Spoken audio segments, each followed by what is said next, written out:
মাছ খেতে শেখা এই বাড়িতে এসে, মানে সুব্রতর সাথে শেখা একটু বেশি বয়সে। কারণ আমি মায়ের কাছে থাকতে, বাবার কাছে থাকতে মাছ অত বেশি পছন্দ করতাম না, কিন্তু এই বাড়িতে এসে আমি তো মাছ পাগল হয়ে গেছি। রোজ সকালে বাজার করি মাছ, তো আজকেও বাজার করেছি। আজকে মেয়ে কালকে বলছিল যে মা একটু লোটে মাছের পকোড়া করার জন্য, তো এইখানে লোটে মাছের গরম গরম পকোড়া ভাজছি। এখানে করেছি ডাল, এখানে তুলেছি 1 রাউন্ড, আর এখানে মেখে দিয়েছি খেতে। এখানে দিয়েছি ভাত, এখানে দিয়েছি ডাল, মুসুরির ডাল, প্রেশার কুকারে করেছি।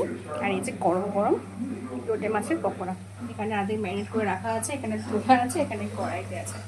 তো এইটা হচ্ছে আজকে আমাদের লাঞ্চ, আর এর সঙ্গে আমি একটু দই নেব, ব্যাস এটাই। তোমরা কে কে মাছ খেতে ভালোবাসো আর লোটে মাছের পকোড়া কিরম খেতে ভালোবাসো আমাকে জানাবে। চলো tata. Can you tell who's the spy among them? Is she number 1, number 2, or number 3? নাও, ওকে খেতে দিয়ে দিয়েছি। স্পাই মানে স্পাই, স্পাই মানে হচ্ছে যেরকম ডিটেকটিভ, ডিটেকটিভ হলো spy. Yes, guys. The number 3 girl is now the spy. খেয়ে বলো কেমন হয়েছে। আর তোমার ফেভারিট রান্না, সরো আমি দিয়ে দিচ্ছি, সরে যাও, সরে আসো, আমি দিয়ে দিচ্ছি। না উঠে বসো, For you. থ্যাংক ইউ নিচে যেন একটুও ভাত না পড়ে। Guys, who's the cold-blooded one among these?